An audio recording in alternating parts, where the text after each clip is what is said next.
stories.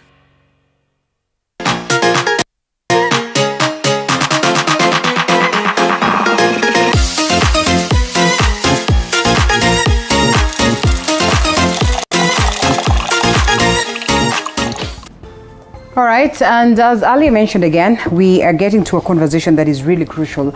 You know, for the longest of time, I have discussed mental health, but never at one point did it cross my mind that it would be necessary for us to have the same conversation, but this time around focusing on the young ones, the young turks, the youths. The youths maybe we have, but we've not gone to levels of the young turks, you know, as tiny as 7 years old, who probably now has some level of understanding, and now the parents have divorced, and really the parents are keen on addressing their own wellness, and for a moment they overlook the wellness of this young boy, because probably he doesn't ask questions and he appears like, well, he's too young to understand, but in real sense they actually understand. And so I termed it necessary and important for us to have this conversation at this point in time. And even better, think of the students who are in high school today, and schools are being burnt, and this attributed to, you know, the fact that they're not well, especially coming from a time of unprecedented times of COVID-19, and they really cannot figure out, you know, what to do next. They kind of feel drained, and we're here today. So we all are agreeing that it's important we have this conversation, and then as a society we find mechanisms that are going to be helpful for us to speak to our young ones, for us to understand our young ones, for us to reduce ourselves to their levels and make sure that they are taken care of today in terms of, you know, their well-being mentally. That will automatically culminate to what they will be in future, responsible citizens. I mean, how many times have we said that, you know, if he's violent, can you go back to his background and understand what could have happened there? Maybe this is what triggers that. So we'll be having an able panel of two that are going to help us understand this, and, you know, in their own special way and a professional way for that matters, tell us, you know, what would be the way forward towards taking care of the mental health of our young ones and just creating that awareness that is very crucial. Dr. Nancy Nyaga, and of course is here, is a clinical psychologist, to expound further on this particular conversation. She's on my farthest left, and we also have Sami Nya. This one is a tongue twister. Jayakio is a tongue twister. Consulting psychologist to expound on this as well. And true to it, how many times have you spoken of, let's do the ladies first, men before, hold it right there. Right. How many times have you had sessions, Dr. where you speak of the young ones, you know, as the tiny ones? Yes. We always tend to overlook them. My producer tells me that the other day she went to a burial where there was a minor who had passed on, and the friends from school, you know, they were crying, and, you know, you could see the confusion written all over their faces. But after that, it's just it. We probably do not sit them down to speak to them and see how this has affected them. Yes, it's true that children are unseen and unheard in very many ways. Yes. And this actually became even worse during the COVID-19 pandemic. I did a lot of corporate talks, did a lot of mental health awareness. I actually, when I'm going back, as we are speaking right now, I never got anyone call me to talk to children per se. I would talk to how to support people to adjust to working at home, the loss and grief, the anticipatory loss. Probably the closest we got to was to parents in school, and how to help their kids, and actually how to cope working from home and supporting their children. When it comes to loss and grief, whether it's because of separation or divorce or death, we don't even tell them. You go to burials where kids will be running around a coffin, and they don't know that's their mommy or their daddy or their auntie, and no one is saying anything. So indeed, we need to have this conversation, because children are whole. They are perceiving beings. They see, they hear, they feel, they sense. As young as 6 months, they can sense that there is something odd in the family, that there is something that has departed or left, but we don't engage them. But also allow me to be accommodative to the adults, because we don't have the language. We don't know what to say. we also, sometimes I would say, maybe we are not aware that they know. We think they are too young to know, so we don't involve them. Yes, and you know, sometimes we say, he's still young, I'm waiting until he's 14, there is when I'll start explaining, and then he gets to 14, you still think, not so old enough to understand what I want to say. And true to it, we actually lack words to sit them down and tell them, you know what, you think when you tell them that, you know, daddy has to go because of this and this, it probably will not sink, it will not make any sense, it will not augur well, and they might not cry, you know, because, well, it is an emotional thing, but they're not crying, and we now think, well, maybe they're not crying because they really do not understand, and so we choose to shelve these conversations until maybe they become of age, which I do not know what age then that would be. Well, thank you for having us here. It's a pleasure. My name is Simon Jayakio. Jayakio comes from a wonderful place called Tetu. Okay. Tetu is Nyeri County. Nyeri County. It's a wonderful place. Okay. And they have wonderful people, and they send their regards. We're not used to having cukes who have such heavy names, but it's a nice and unique one. And they send their greetings. So you'll be seeing more of them. Received. So we are happy to be here today. And I'm happy the way you began. That sometimes the children doesn't have a voice. Usually two groups of people never used to have voices. One was women, the other one was children. Right. Women went to Beijing and got their voice. I think children have never managed to reach outside of Nairobi to get their voice. By the time they're reaching there, they're grown ups. So I think we are here to amplify their voice, so that their voice can also be heard and not just to be seen, as my colleague have said. But as she said, they are whole human beings. They have their own interest, they have their own concern, they have their own life to live. And it's us, and they look unto us to provide such direction and so on, and hope and trainings and stuff like that. So sometimes I see people surprised that children have turned out to be who they are. And I'm like, why are you surprised? You made them. Okay. You walked with them by your action or inaction. So why are we surprised? You can call it even fake surprise, it's not. Because what you make them is what they become. I mean, a large percentage. There are few who will, you know, deviate, as the good book would say.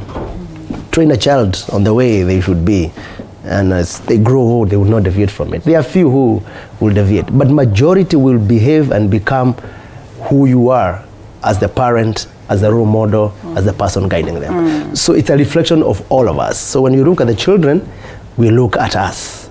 And then also we say, if you want to see the kind of society you have, look at how they treat the children. Okay. Then you'll know who the person is. Even a good man, even a good human being, just look how they treat the children. Not necessarily theirs, but generally the children. Then you'll know who they will become. You know, most of the times when we're asked as ladies the type of man that you want, I personally used to say, I want that one who will be so friendly to my kids. Sometimes because you're a bright girl. My dad, yes. As I was supposed to. Yeah, you know, because you're thinking, well, if they're so friendly to the kids and they understand them and everything, so much will come out from this generation. And so I agree. That's the way it's supposed to be. So we need to see, if you want to, I know, I've not met Kenyans demonstrating. We have seen Kenyans demonstrating on potholes. I have not seen a group demonstrating about poor ECD classrooms. Okay. In this country. Well said.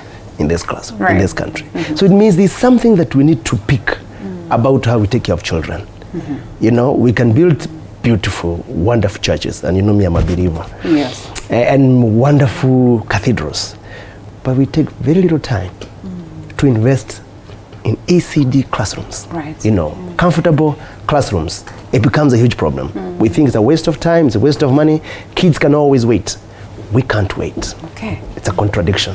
It is indeed. And we're talking about these great emotions, and they face fears, they face disappointments, sadness, anxiety, anger, joy, hope. Yes. All these are extremes for them.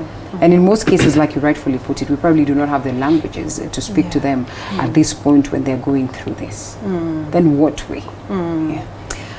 The way is for us to be aware. I like what he has said, that children become what we walk them through. We create those pathways for them. And he's right when every time I'm doing parenting talks, they say children of today. So I ask them, children of today are from who? Okay. Parents of today. Yeah. So it starts with us, and therefore it's first understanding, because they are whole perceiving beings. The way you feel sad, the way you get angry, the way you get disappointed, the way you're insecure, the way you get anxious is the same way a child who has a well-developed brain will perceive, because our emotions are from our thoughts, and they think and they interpret things. So the way is for us as parents to be schooled, if I would put it that way, to allow ourselves not just to think about businesses and careers, and to understand that we need to understand the school of life. If you are becoming a parent, you need to invest in how to parent your children in a holistic way. Not just say that you have brought bread home and you have bought uniform. Who is talking about their emotions? Who is talking about their spirituality? Who is talking about their resilience and how to handle issues? They will be bullied in school, for example. Right. They will have esteem issues. Who is talking to them about how they look and how they feel? Because these are real issues children face. And because there is no one speaking to their emotions and how they can cope, there are a lot of esteem issues. That's one of the core issues I deal with, even in adults. But it stems from childhood, because the child never belonged. They never felt loved enough. They felt compared by the parents. You're not as bright as your siblings. So parents, especially daddies, have learned to give what we call performance-based identities. That you're good girl, and good boy when you get an A. The one who gets a D, nobody really looks at them. And because children need to be attended to, attention to children is like food. They will seek it elsewhere. They will seek it from their phones, from their cartoons, from their friends. We know today children as young as 5 years, 6 years are using drugs. Because they want to feel okay, they want to feel good, because at the family level, at the school level, in the lower years, nobody is making them feel significant because they are not performing. Yeah. Okay. And they're not doing well. So there's a lot that parents need to be investing in knowing how to parent a child, because that's the greatest gift you can give a child. Not money, not acquiring wealth so that you can give them later. They may not be there. They may be a drunk. They will not inherit and continue with your legacy. It is important that we invest in them, not for them. How do we create this shift in a society where we condemn so much, in a society when a child reacts, or where when a child reacts to maybe the extremes of life, they are labeled to be historical, they are stigmatized, they are looked at as culprits, they are looked at as perpetrators. Today, you look at the newspapers and they say, the authorities say that the perpetrators will be dealt with accordingly, and the same authorities speculate that the reason as to why we're having ASON attacks in schools is because of the pressures that the students are going through, and they're actually proposing, let's allow the students out of school for a moment so that at least they can get a relief and then they come back. But the same people are saying they're going to deal with the perpetrators accordingly. I think it's a very interesting perspective.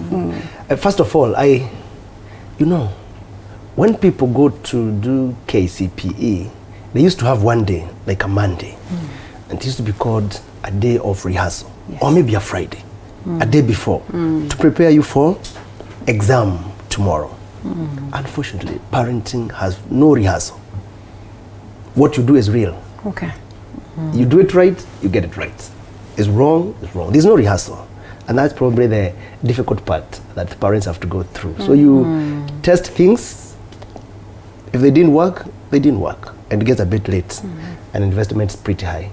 So when you look at what is happening in this country, we need to invest more in having this continuous conversation on parenting. Parenting is not new. It was there in the past. But those who had done the rehearsal and the real life used to be the grandparents. So they used to offer valuable information to the younger group as they are bringing up their own. Because they will guide you not to make the mistakes they did. But you have a community now that either we are too busy for life or too busy for ourselves, that consultation at home becomes quite an issue. Maybe because of the hassle we have to do every day of our lives and so on and so forth. So there isn't much of that referral.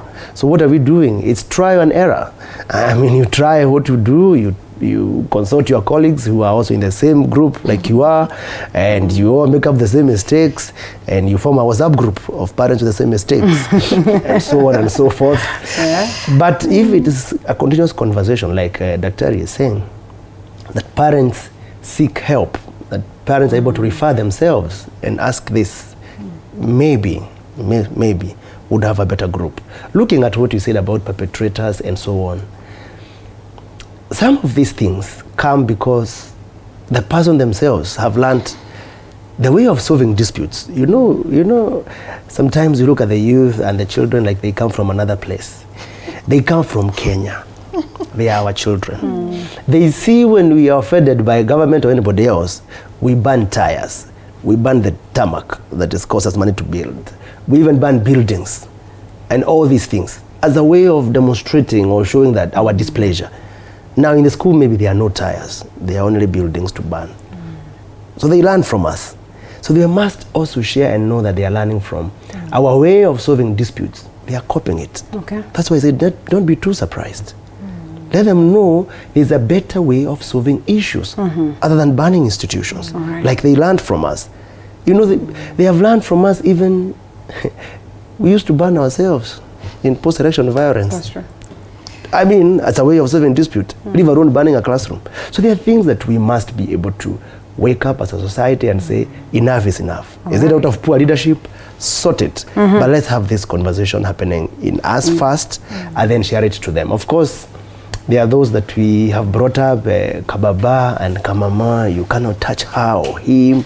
He gets very offended. We bring these wonderful eggs, people, and so on. You don't want to hurt them. And then they don't even know who they become. Let's speak about touching them. I know Kamama and Kababa, Daktari. And one or three things that I pick from what it is that you had mentioned earlier on how we get our children well, because they have extremes on how they want to deal with the emotions, and because you're not there and there's no one to guide them through, then they will resort to other things. They will resort to the aspect of technology, which we are told in 50-50 or on 50-50 basis is an advantage and a disadvantage.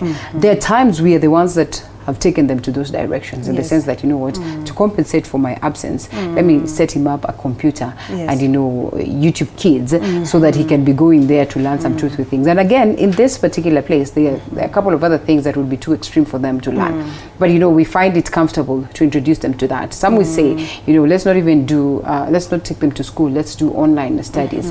And sometimes we're not always keen to make sure that we monitor what it is that they are looking at and all that. And, you know, again, today we are told, please do not hit them, because whatever you're trying to tell them will not sink. Sit them down and speak to them. And therefore, automatically you're taken to that angle where you look at them as Kamamaka Baba, sit down, I need to explain to you why this is bad and everything. I mean, we are almost getting confused as to how to deal with this. How to parent. Yes. I hear you, and I see the confusion, especially with the young parents, let's say, and I like what he's saying about the Kamama and Kababa, because we are talking about narcissism today. A lot of people have Googled. I mean, every time I get people coming to my office, they are talking about my partner is narcissistic and all that. Why? We are breeding it. We are socializing. Because we are making these people just know they are so important. We put them on a pedestal that a parent will drop everything to give the child what they want. They throw a tantrum, a small tantrum, they go, you see them in the supermarket, they want 5 things, a parent does not have money, they'll buy them. They want to be like the Joneses. The child comes home and they say, my friend in school has this, and you're not telling them, we cannot afford that. That's true. Parents are not honest with the children to say this is what we can afford, this is what we cannot afford. Because we said they are perceiving beings, they understand. If you cannot afford to order chicken, you don't. If you can't afford to order pizza, you do not. And you tell them we are going to have simple rice with spinach. That's a healthy meal. And explain to them how it is. So we are giving children what they want. So they've learned that at a touch of a button, at a cry, at being clingy or something, I'll get what I want. So what are we raising? selfish children, because narcissism is when I think about myself constantly and the world has to stop and serve me. So in a way that the what we call the permissive parent, that they allow the child to have what they want. And that's why I said we need to know. I mean, we train for jobs. You don't wake up and go to theater and operate on a patient and you didn't go to school. Right. The same thing, unfortunately, we give birth to children and we've not gone to school. But there is a whole lot of information that we can seek. And we can invest in learning from people who have learned how to help us support our children, so that then we are raising children who can take a no and who can take a yes, that they are assertive, that you're able to tell them no and it's a no. Yes. And I as a psychologist as well, yes, I know beating children is negative because it can cause resistance. But are we patient? Are we spending quantity and quality time to be able to discipline them and talk to them in a way that they'll hear? Exactly. And when you talk about the gadgets, I mean, as mummies have put them on their breast, but they're on their phone. Okay. This child is looking at you. You're not even attending to them. True. You're on your phone throughout. True. The baby is here trying to look for your eye. I mean, to see whether you can look at them. They're not important. So by the time they are a few months, they also want the gadget. This is what is so important to mommy and daddy. Yeah. I mean, you go to any malls, any hotels, you find kids being fed. As they are being fed, they have a gadget. So that this is what keeps their attention. Yes. For them to be able to eat. At the dining table, the child has a gadget so that they can be able to eat. These are things we have socialized our kids through. And when kids are used to gadgets between, I mean, from 0 to about 3 years, these are whatever predisposing factors for even conditions like autism, brain development. Okay. There's a lot of research on media, the screen, and the brain development for a child. But because it's an easy way out for the parent, this child will not cry, so I will give them the gadgets so that I can be able to feed them. Yes. But we need to be singing, we need to be talking about the food they are eating. This gives you vitamins, this gives you starch, this makes your muscles strong. And we are making the feeding exciting, and they are enjoying the food and we are eating together. So there are lots of things that we can do to allow our children to be in the here and now and not to focus on what we are focusing on. Daddies come home and they are busy on their screens or the gadgets. So what are we training the kids? The gadgets are so important. So sometimes I feel sorry for the kids because it's not their own making, it's our own making, even as we are trying to struggle with life. That's true. All right, Daktari, unfortunately, we have to let go of Daktari. You know how time flies. It's already 9:28 and she's supposed to step out. So in a minute or thereabout, all that we're talking about are solutions, are, you know, things that we need to do. Yes. But today we're speaking about creating that awareness. At what point do we begin before we let go of you? At what point do we begin? I mean, by the time you decide to settle down, like I said, we train for our jobs, whether it's business. And we keep going for rehearsals or for refresher courses and all that. I said, when you know you're going to become a parent, every stage we need to learn what to do. Even the ones who are 30 years. I mean, I'm dealing with parents now who are saying, I need my son out, I need my daughter out. They are now just at home and I need them to go and take care of themselves. So there's a lot of information out there. We need to prepare ourselves to know when a child is 2 years, how do I work with them? When they are 5 years, how do I work with them? What are their needs? When they are teenagers, when they are forming their identity, they want to know who they are. They are asking questions, am I like mommy, like daddy, and maybe they don't have their daddy with them, they are with a single mom or a single dad. What happened to my daddy, my mommy? Who is answering those questions? How are they going to form their identity? When they are choosing their career, are we forcing them to choose careers that we failed to do? Just to fulfill our dreams. I wanted to be a doctor, so I must force my child to be a doctor. And maybe they want to be an artist. Maybe they want to be something else. So at every stage, the way we think about making money, the way we think about spiritual things, we need to think about these beings that we are raising, because we are responsible over them.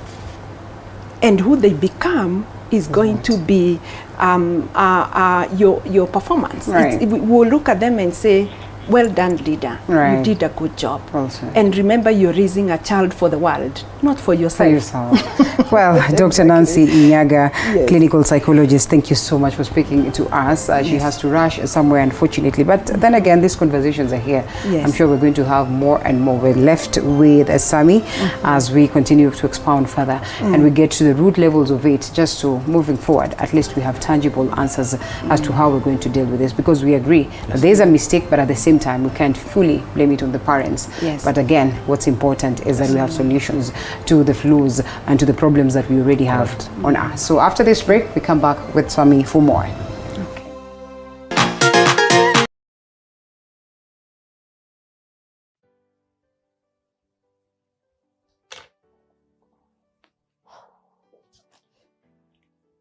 Oh, hi guys. Sorry, you found me 5 minutes before I started recording. But anyway, so most of you have been asking me why I started Ladies CLC 19 with Joy Rongo. I have also had my own share of pain. I know how it feels to want to give up. This is basically here to speak hope and inspire somebody who's going through a rough patch, to tell them that they can turn their pain into power.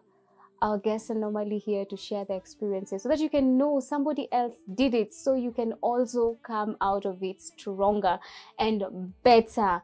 Let me go to my recording, and remember to always stay tuned every Saturday at 8:30 p.m.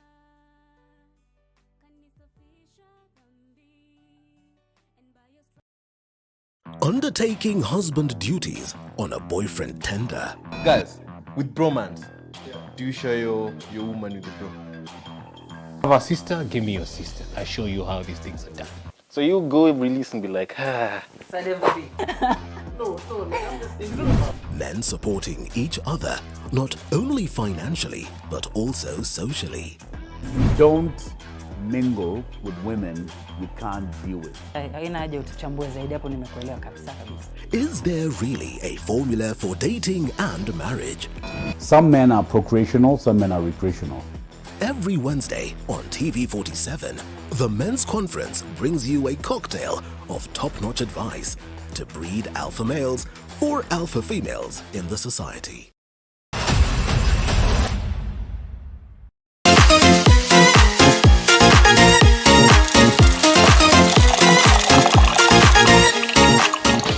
And welcome back to the broadcast, still on mental awareness, and this morning focusing much on the young turks. And we just look at the aspect of ages. We just need to understand, how do you break to understand now this age, this is how we're dealing with it. The next level, how are we dealing with it? The next one, how are we dealing with it? So that we can say, as a parent, you constantly are working with your child, and also not forgetting the other things that we're supposed to do in life. Because truth be told is that in as much as we say parents are focused much on their jobs and overlooked the aspect of parenting, sometimes they're left with no choice but to do this. You have to be here very early in the morning at 3 a.m. and not see your child to school. You have to be here very early in the morning and not be able to look at them and pray with them in the morning. You have to go back home late and not, maybe be lucky enough to get to see them and, probably just work with them on their homework, because, well, after all, you have to make ends meet. After all, you have to make sure that they have money to pay for school fees and all this. Sami Jayakiu is with us this morning still to expound further on that. And I agree that there's so much that needs to be done with the parents or by the parents. But truth also is that there are other things in life that equally needs to be fixed. So how do we create a balance, even as we speak of walking the journey with them? Thank you very much. I think, as you said, rightly said, it's about balance, because they need food, of course. You need to go out and work. What we need is a balance in between. And one of the balances is agreeing that we will be doing our own outing. For instance, it could be weekly. It could be the time you want to have a quality conversation amongst yourselves as a family. It could actually be a weekend. And during that time, you have a conversation. Sometimes we miss it out because, as my colleague said, you go out, but everybody is holding their own phone. Everybody is, when you are coming, the only time you are together probably is when you're driving together. But when you go to a destination, it's a different package. If I was there, also decided to pick a drink and moved away to join other people, or you are sharing probably is the same venue, but not a family meeting. Okay. So when you're looking at a balance, is looking at why you together there to have, you know, a conversation over the meals, who is eating and who is making the food, you know, fall over the table and so on, because that's part of conversation. So it doesn't have to be every day, and the kids understand that you are busy and you're working. Okay. They do understand. So it depends on the way you program yourself. In terms of sharing message, as she said, you know, people have lost their loved ones and so on and so forth, and we are not able to communicate that to them because we think they are too small or so on. Part of it is you let them know what has happened to somebody by using the tools that they use. Usually you can pick a doll, for instance, and you just break it. Okay. Then, you know, of course, they feel bad about it. You destroying their doll and so on. Yes. Say, that's what happened to so and so. When you did this. Yeah, it broke down. Okay. So you share, you know, part of art therapy and so on. You share that message. That's what did happen. Somebody broke down. Then I'm coming back. And then they cry over it and they get over it. And so it depends on the age of the person. Okay. What can they be able to understand? What they're able to perceive when you're breaking part of the news with them. So it's important for us to understand them. Yeah. And before we come to the process, you know, age-wise, Yeah. when you do this, you know, just to probably pass a message or a lesson, in most cases it appears as though there's a reverse. But, you know, there's times when the situation is dire and you're looking at this child, you almost think that they're beyond repair because of what it is that they're doing at this particular point, because of, you know, the ills that they're pushing. And sometimes you don't know as a parent how to reverse the same. And you'd probably say that, well, this is a done case and let go. Gone case and let go. I mean, what are the possibilities of one reversing, you know, the negatives that have already taken center stage, that have already happened, to a point where you can now say it's all right. He appears like a gone case, but there's something left for me to probably revise it. And there are times where you hear these children saying that, oh, it's actually the parents, it's because of mom. Mom used to do this, that's why I'm doing it. And you almost feel like, you know, well, what can I do? What can I do? I think we need to agree that behavior is learned. Right. And what is learned can be unlearned. All right. That's where it begins. That what you learned to do, you can choose to unlearn. It's that simple. So if there are things that people learned to do in a bad way, they can be trained to stop and start learning what is correct. Because that's what behavior is. Right. You learn and unlearn. So there's nothing like a lost case. No.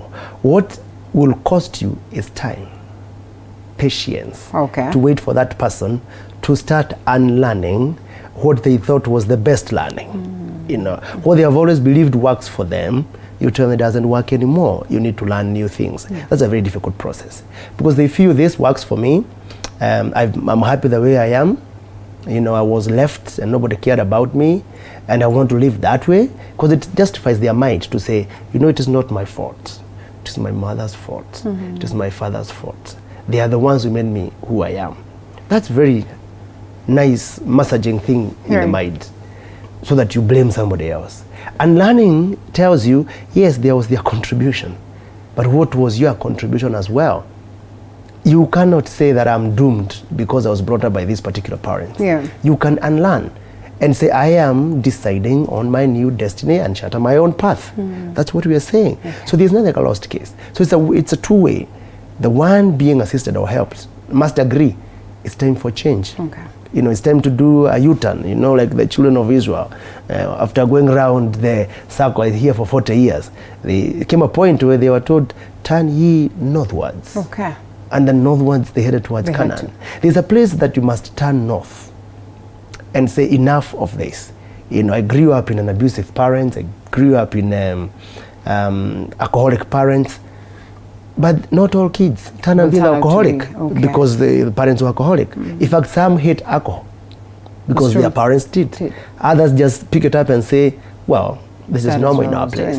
So there is a point where individuals must make their own decision, or must be able, you must raise that awareness in them that this is your time to make the correct decision. Sometimes it's about you, and there's styles that are at home, you know, this is our style in this home, but there's also what is the style out there. How do you come in to create the balance of the same? Just like you rightfully put it, this is generation A that is parenting generation B, and therefore lots of adjustments need to be done in terms of, you know, keeping yourself on the loop and understanding that, well, this generation or generation X, you know, does their thing this way. How do you you gel in the two without creating conflict or, without making the situation even dire for you? I think the thing is, they usually what you call the family culture. There's a way a particular family do their own things. Yes. And that's fine. If that works, it doesn't hurt people, there's a particular behavior, the way you do your things, that's fine. They agree twice a week, we must do dinner together. I mean, there's a whole schedule that they do for themselves. But out here, there's another group that says, who cares whether you do dinner at home or wherever? And you're thinking, okay, which one works? So there's this balance, and you must look at which one builds you, which one adds value to you, not which one is convenient, which one builds you and makes you become a better person. The people that make us a better people are not usually the people you like the most. Yes. Because they stretch you quite a bit, but you need them to become the person you want to become. Right.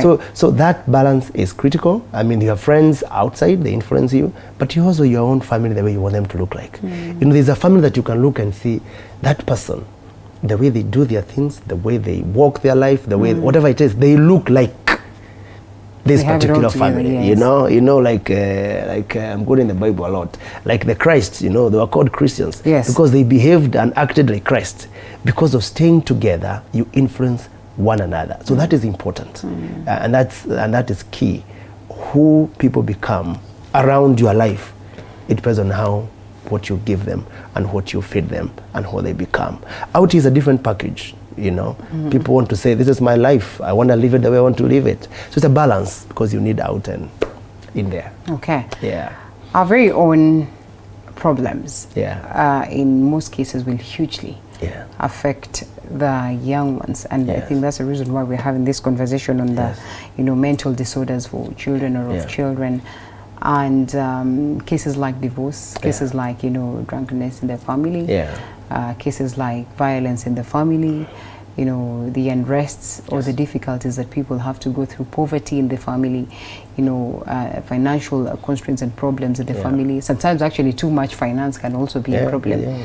And would probably render this children or this child to have some level of mental disorder.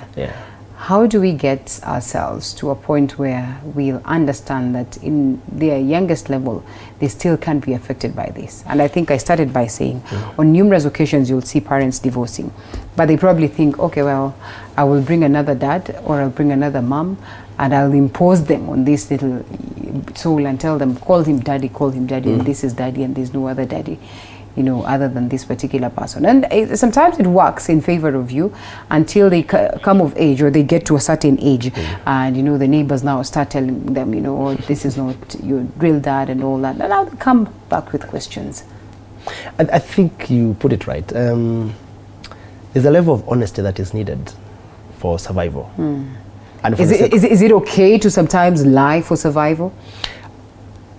That's why you say there's some level of honesty. At some point in time, you have to shield. I think it's more buying time. Yeah. Even denial, it's part of survival. Okay. Somebody says you lost something, and you say that person cannot be gone. It's good for you for a moment, so that you are able to buy into the huge loss that comes. Yes. I think divorce has been huge, and what you're having now is families coming together. This family comes with their children, this other family comes with their own children. And you cannot stop it really, because if couples can't agree, they go their way, The thing is having an honest conversation, that we didn't agree with so-and-so, who was your daddy, but you're here, and this is so-and-so. So you have dinner and lunches and discuss that as early as possible. It helps. So they ask you difficult questions. Will I be seeing daddy? Where will he be? Will I be seeing mommy? Where will he be? Who's going to stay with us? I think that kind of conversation needs to be there, and not just assume that kids will follow your path or your instructions. It's just agreeing that they can be able to have a conversation with you other than being imposed. If that happens, they will say, we are okay, mommy. This man is okay. We can live with it. Because you have taken time to respect them by having a conversation, other than just assuming things have to work my way. I think that is what I see more happening. And as we began the conversation, kids were more to be seen and not to be heard. And all we are saying about children is this is the time for them to be heard. Take time to listen to them. Listening to them, as my doctor said, is not always doing what they ask you to do. Because if it is wrong, don't do. Yeah. Don't provide what they don't need. You know, you talked about provision, people having excess. Just because you have excess resources does not mean you give them. Okay. You don't buy your time with resources. Say you are not available, so you give money. They don't go together. Time is time. And we say, how do young people interpret love? The interpretation of love is actually time.